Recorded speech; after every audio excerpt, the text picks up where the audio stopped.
شاید موجود بھی ہے۔ اور ایک اس سے پہلے ایک روایت یہ ہے کہ ایک صحابی نے آ کر عرض کی کہ اے امیر المومنین، آپ کیوں اتنی جو ہے زندگی اپنے لیے تنگ کر رکھی ہے؟ آپ جو ہے وہ گھر کے اندر صرف بس معمولی سا آپ کے یہاں کھانا بھی ہوتا ہے، معمولی سے کپڑے پہنتے ہیں۔ تو حضرت عمر فاروق رضی اللہ تعالیٰ عنہ نے کہا، کیا یہ میرے لیے کافی نہیں ہے؟ میرے لیے 2 سوٹ کافی ہیں، ایک سردی کے لیے اور ایک گرمی کے لیے۔ اور کہا کہ میں عام آدمی، جو عرب کا عام آدمی، جو یہاں مدینہ المنورہ میں رہنے والا عام آدمی ہے، میں اسی کی طرح زندگی بسر کرنا چاہتا ہوں، کیونکہ میں نے اپنے اعمال کا جواب اللہ کو دینا ہے، اور اللہ نے مجھے ایک بہت بڑی ذمہ داری دی ہے اس رعایا کے اوپر، مجھے ایک حکمران اور امیر المومنین اور اتنی بڑی ذمہ داری دے کر مجھے بھیجا ہے، تو مجھے ان کی فکر رہتی ہے۔ اور جب شہد کی ضرورت پڑی تو آپ نے مسجد نبوی کے اندر لوگوں کو، صحابہ کو جمع کر کے خطبہ دیا اور کہا کہ مجھے شہد کی ضرورت ہے اور بیت المال کے اندر موجود ہے، اگر تم اجازت دو گے تو میں شہد لوں گا، وگرنہ عمر فاروق شاید نہیں لے گا، اور اسے بددیانتی سمجھتا ہے۔ یعنی کہ اتنا بڑا مقام، اتنا بڑا رتبہ ہے، اگر وہ چاہتے اپنے لیے، تو صحابہ کرام رضوان اللہ علیہم اجمعین اس کے لیے تیار تھے کہ آپ اپنے لیے ضرور کچھ نہ کچھ جو ہے وہ آپ تقاضا بھی ہے، آپ اتنی بڑی فتوحات ہوئی ہیں، آپ اور امیر المومنین ہیں، آپ کی وجہ سے اللہ رب العزت نے بڑی اسلام کو جو ہے وہ رونقیں اور طاقت عطا فرمائی ہے، تو کچھ نہ کچھ آپ کر لیں، لیکن آپ کو آخرت کا خیال تھا، اور یہ بات ذہن میں موجود تھی کہ آقا کریم صلی اللہ علیہ وسلم نے فرمایا بندہ مومن کی جو مثال ہے وہ ایک مسافر کی طرح ہے، وہ سرائے کے اندر ٹھہرتا ہے اور واپس اپنے منزل مقصود کی طرف چلا جاتا ہے۔ تو ہم ایک سفر میں موجود ہیں، تو مسافر اپنا اتنا ہی سامان اپنے ساتھ رکھتا ہے کہ جتنا وہ آسانی کے ساتھ لے کر چلتا ہے، اور اس کے لیے اللہ کے رسول نے یہ مثال بیان فرمائی کہ اعمال وہ ہیں جو تم اللہ کے راستے میں بھیج رہے ہو، اور حضرت عمر فاروق اس کا ہمیں نمونہ نظر آتے ہیں۔ پھر اس حوالے سے ایک مشہور واقعہ جو ہے وہ آج پینڈیمک کے حوالے سے آپ نے شاید یہ پہلے بھی سنا ہو، اس حوالے سے جب شام کے اندر وبا پھیلی ہے، تو حضرت طاعون پھیلا ہے، تو حضرت عمر فاروق رضی اللہ تعالیٰ عنہ نے صحابہ کو لیا، اور وہاں جب قریب پہنچے تو صحابہ نے منع کیا بار بار، پھر مشورہ ہوا، اور مشورے کے بعد حضرت عمر فاروق رضی اللہ تعالیٰ عنہ جو ہے وہ صحابہ کو لے کر واپس آ رہے تھے، تو حضرت ابو عبیدہ ابن جراح رضی اللہ تعالیٰ عنہ آپ نے کہا کہ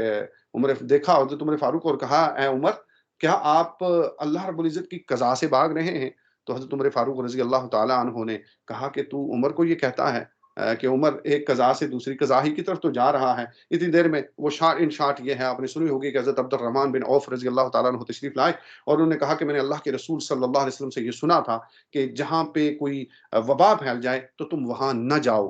بلکہ فرمایا تم کسی اور جگہ ہو تو وہاں جہاں وبا پھوٹ پڑے وہاں نہیں جانا چاہیے، اور جو لوگ وہاں موجود ہیں انہیں وہاں سے بھاگنا نہیں چاہیے، وہ وہاں موجود رہیں۔ تو یہ بڑی اہم میرے اور آپ کے لیے آج کے دور میں بات موجود ہے، اس پینڈیمک کے دور کے اندر بھی جو ہم اپنے بچاؤ کے لیے ترکیب کر رہے ہیں، تو اس لیے بہتر ہوتا ہے کہ اس کے پھیلاؤ کو روکنے کے لیے بھی ہم جہاں موجود ہیں وہیں رہیں، تاکہ یہ دوسرے ملکوں کے اندر نہ پھیلے، دوسری جگہوں پہ نہ پھیلے ہماری وجہ سے۔ تو یہ حدیث کے اندر بھی بات موجود ہے، اور حضرت عمر فاروق رضی اللہ تعالیٰ نے فرمایا کہ اللہ کا میں شکر ادا کرتا ہوں، الحمدللہ کہا، اور میرا دل مطمئن ہو گیا کہ آقا کریم صلی اللہ علیہ وسلم کا ارشاد بھی میری موافق نکلا کہ ہم یہاں سے واپس جا رہے تھے۔ اور یہ وہ چند باتیں ہیں حضرت عمر فاروق رضی اللہ تعالیٰ عنہ کے حوالے سے۔ اب حضرت عمر فاروق رضی اللہ تعالیٰ عنہ کے دور میں امیر غسان، یہاں پہ امیر غریب کا کوئی اسلام کے اندر جو ہے ہمارے ہاں جو باتیں کی جاتی ہیں، ہمارے ہاں جو چلتا ہے کلچرل چیزیں چلتی ہیں، اس کا اسلام میں کوئی تصور موجود نہیں ہے۔ حضرت عمر فاروق رضی اللہ تعالیٰ عنہ کے دور میں امیر غسان ایمان لائے، اور پھر جب وہ کعبے کا طواف کرتے ہوئے ان کے جو اس نے احرام باندھا ہوا تھا اس پہ ایک صحابی کا، ایک عام آدمی کا پاؤں پڑا، تو اس نے اسے تھپڑ مارا۔ تو جب حضرت عمر فاروق رضی اللہ تعالیٰ عنہ کے پاس شکایت پہنچی، آپ نے اس بندے کو جو دیہاتی تھا، آپ نے اسے کھڑا کیا اور کہا کہ تم اسے تھپڑ مارو۔ تو غسان کے امیر نے کہا تو میں امیر ہوں۔ تو آپ نے فرمایا اسلام کے اندر کوئی امیر اور غریب نہیں ہے، یہاں سارے اللہ کی نظر میں برابر ہیں، چاہے کوئی امیر ہے یا غریب ہے۔ یہی تو فلسفہ، یہی عدل اور انصاف کی باتیں تو ہم نے آقا کریم صلی اللہ علیہ وسلم سے سیکھی ہیں، اور یہی اسلام ہے۔ اور یہ بہت بڑی بات تھی، صرف یہی نہیں بلکہ تاریخ کی کتابوں میں یہ واقعہ بڑا اہم آتا ہے کہ حضرت عمر بن عاص کے بیٹے محمد بن عمر نے ایک شخص کو، مصر کے اندر ایک شخص کو مارا، اور مار رہا تھا اور ساتھ یہ کہہ رہا تھا کہ ہم جو ہیں وہ بڑے لوگ ہیں، تم ہمارا مقابلہ نہیں کر سکتے ہو۔ تو اللہ جب یہ بات حضرت عمر فاروق رضی اللہ تعالیٰ عنہ تک پہنچی تو آپ دونوں باپ بیٹے کو بلایا، اور روایت میں آتا ہے کہ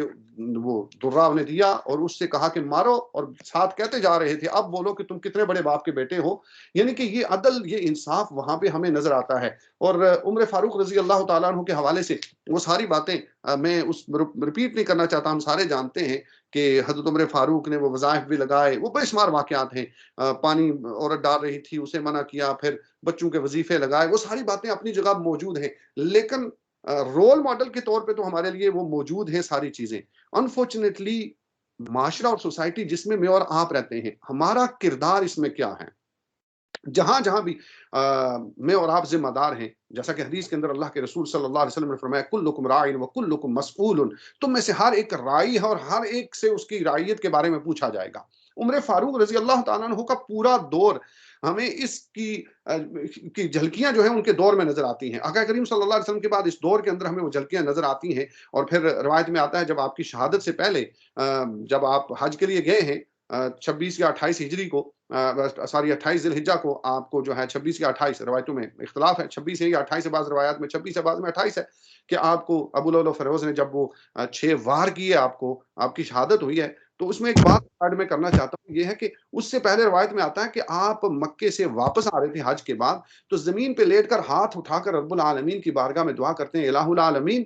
کہ یہ میری جو ہے مسلمانوں کی سلطنت، یہ زمین بڑھتی چلی جا رہی ہے، لوگوں میں اضافہ ہوتا چلا جا رہا ہے، فتوحات کی وجہ سے اسلام دور دور تک پھیلتا چلا جا رہا ہے، الہ العالمین، اور میں کمزور اور ضعیف ہو گیا ہوں، الہ العالمین مجھے اپنی پاس بلا لے کہ میں ان سب کو سنبھالنے کی اب طاقت نہیں رکھتا ہوں۔ یعنی کہ وہ دعا بھی ہو رہی اور دعا وہ قبول ہوئی، اور رسول اللہ صلی اللہ علیہ وسلم کی وہ خوشخبری اور بشارت، آپ شہید بھی ہوئے۔ جب آپ کو ہوش آیا، آپ نے پوچھا کہ مجھے کس نے یہ چاقو مارا ہے، مجھے کس نے یہ خنجر مارا ہے، تو مارنے والا کون ہے، تو بتایا گیا یہ ابو لؤلؤ فیروز، وہ مجوسی شخص ہے جس نے آپ سے آپ کو یاد ہے کہ جب آپ نے یہ کہا تھا، حضرت عمر فاروق رضی اللہ تعالیٰ عنہ نے جب وہ اس نے شکایت کی کہ میرا مالک حضرت مغیرہ بن شعبہ جو ہے وہ میرے اوپر ٹیکس زیادہ لگا دیتے ہیں، تو پوچھا کتنا ٹیکس، انہی کی وجہ سے مدینے میں وہ داخل ہوا، کہ ان کی سفارش پہ کہ یہ ملٹی ٹیلنٹڈ ہیں۔ تو یہاں پہ یہ بات بھی ہمیں معلوم ہوئی کہ اگر کوئی ملٹی ٹیلنٹڈ آدمی ہو تو اس سے کام لے لینا چاہیے، ضروری نہیں ہے اس کا مسلمان ہونا۔ یہ بھی حضرت عمر فاروق رضی اللہ تعالیٰ عنہ مغیرہ بن شعبہ کی بات سن کر مدینے میں آپ ویسے داخل نہیں ہونے دیتے تھے نان مسلم کو، لیکن اس کو داخلے کی اجازت دی۔ جب اس نے یہ شکایت کی تو حضرت عمر فاروق رضی اللہ تعالیٰ عنہ نے اس شکایت پہ پوچھا، تو اس نے کہا کہ 2 درہم لیتے ہیں روزانہ، تو آپ نے کہا تو یہ کچھ نہیں ہے۔ جب پوچھا تم کیا کیا کام کر سکتے ہو، جب اس نے بتایا یہ کام میں سارے کر لیتا ہوں، تو آپ نے ارشاد فرمایا کہ یہ سارے تم کام کر لیتے ہو تو اس میں یہ ٹیکس تھوڑا ہے۔ تو پھر آپ نے اس سے کہا کہ میری خواہش ہے میرے لیے ایک ایسی چکی تیار کرو آٹا پیسنے والی جو ہوا پہ چلتی ہو، تو اس نے کہا میں آپ کے لیے ایسی چکی جو ہے وہ تیار کروں گا کہ دنیا یاد رکھے گی۔ جب وہ چلا گیا تو آپ نے صحابہ کرام رضوان اللہ اجمعین سے کہا کہ یہ بندہ جو بات کر کے گیا اس نے مجھے قتل کی دھمکی دی ہے، قتل کی دھمکی دی ہے، لیکن دیکھ لیجئے اسلام کا فلسفہ اور عدل و انصاف کی وہ سمبل عمر فاروق رضی اللہ تعالیٰ عنہ، آپ نے اس کی نیت پہ، اس کے الفاظ پہ اسے پکڑا نہیں چاہتے، تو اسے انویسٹیگیٹ بھی کیا جا سکتا تھا، لیکن جب تک اس کی طرف سے جب اس کی طرف سے کوئی ایسی بات نہیں ہوئی ہے تو آپ نے نہیں کیا ہے۔ تو یہ حضرت عمر فاروق رضی اللہ تعالیٰ عنہ کی عظمت کا بیان ہے، اور پھر اس کے بعد جب آپ کو بتایا گیا تو آپ نے کہا میں اللہ کا شکر ادا اکیلا ہی یہ بھی آپ کی دعا تھی، یہ بھی ایک دعا تھی حضرت عمر فاروق رضی اللہ تعالیٰ عنہ کی، الہ العالمین مجھے مدینے کے اندر موت عطا فرما، اور وہ بھی شہادت والی موت عطا فرما۔ مجھے تو خود ڈر ہے اس بات کا کہ اگر میں نے بھی اللہ کی نافرمانی کی تو بڑے دن کا عذاب مجھے بھی آ پڑے۔ تو پھر حضرت عمر فاروق، شاید درمیان میں کوئی بات، تو عمر فاروق رضی اللہ تعالیٰ عنہ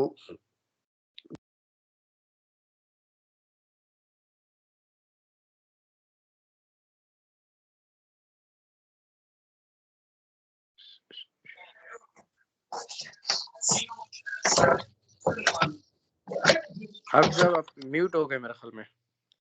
اپنا مائک آن کر لیں۔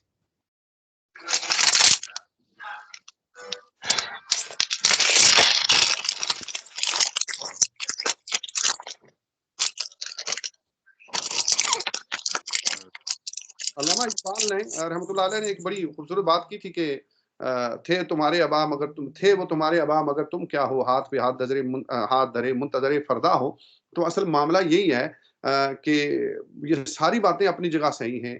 یہ ساری باتیں اپنی جگہ صحیح ہیں، حضرت عمر فاروق رضی اللہ تعالیٰ عنہ کی جلالت، حضرت شجاعت، بہادری، رول ماڈل کے طور پہ بہت ساری چیزیں بیان کی جا سکتی ہیں۔ انہوں نے کون کون سی ایسی چیزیں کی ہیں، وہ چھاؤنی فوجی چھاؤنیوں کا قیام ہو، وہ فوجیوں کے لیے تنخواہوں کا ہو، ان کے لیے ایک سسٹم بنانا ہے، وظائف کا رکھنا ہے، پھر اس کے بعد یہ سوشل سیکورٹی کا سسٹم ہے، یہ ساری باتیں اپنی جگہ بالکل صحیح ہیں، اپنی جگہ بالکل صحیح ہیں۔ لیکن یہ ساری باتیں ہونے کے باوجود میں اور آپ آج جہاں امت مسلمہ کھڑی ہے،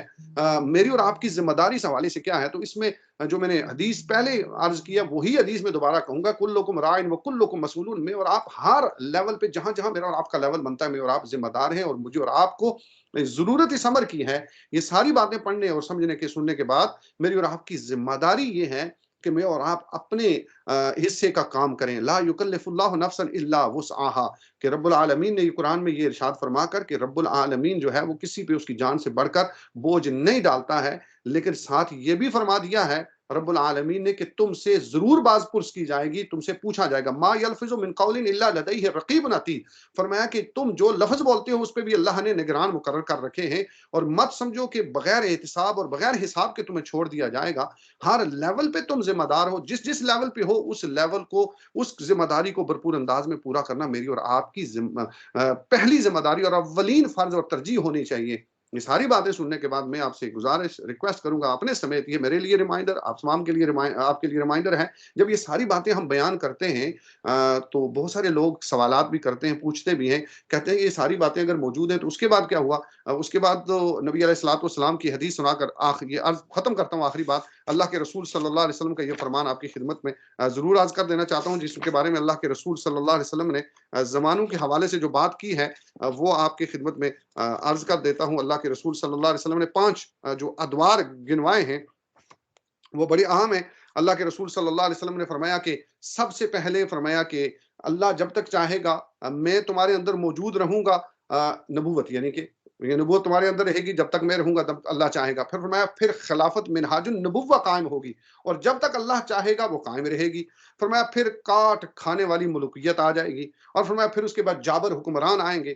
قابض کریں گے، وہ جو مختلف ملکوں کے اندر قبضے اور مار دھاڑ، اور رومن امپائر ہو، پرشین، اور پھر اس کے بعد آج کی دنیا کے اندر جس انداز میں سارا کام ہوتا ہے اسی کی طرف اشارہ کیا اللہ کے رسول صلی اللہ علیہ وسلم نے، اور پھر آخر میں خوشخبری ضرور سنائی اللہ کے رسول نے، فرمایا پھر ایک وقت آئے گا قرب قیامت کے نزدیک، خلافت منہاج النبوہ قائم ہوگی دوبارہ، اسلام کے نشت ثانیہ ہوگی دوبارہ، وہ جو اللہ نے دین جو نازل کیا، والذی ارسل رسولہ بالہدی ودین الحق لیظہرہ علی الدین کلہ، ہوگا، غالب ہوگا۔ لیکن اصل سوال یہ ہے کہ میرا اور آپ کا اس میں حصہ کیا ہے؟ اللہ رب العزت کی بارگاہ میں یہ دعا ہے کہ کائنات کا مالک ہم سب کو یہ سننے اور سمجھنے کے بعد اپنی اپنی ذمہ داریاں ادا کرنے کی توفیق عطا فرمائے، ہماری کمیوں سے رب العالمین جو ہے وہ درگزر فرمائے۔ اور آج بھی وقت نہیں گزرا ہے، مرنے سے پہلے ٹائم ہمارے پاس موجود ہے کہ اس احساس کے ساتھ کہ رب العالمین نے مجھے کسی مقصد کے تحت یہاں بھیجا ہے، اور میں وہ پیغام جو اللہ نے رسول اللہ کے ذریعے صحابہ تک اور صحابہ نے ہم تک پہنچایا ہے، اسے اپنے کردار سے، اپنے اخلاق سے، اپنے عمل سے دوسروں تک پہنچانے کی رب العالمین ہم سب کو توفیق عطا فرمائے۔ وآخر دعوانا ان الحمدللہ رب العالمین۔ جزاکم اللہ خیر حافظ صاحب، ماشاء اللہ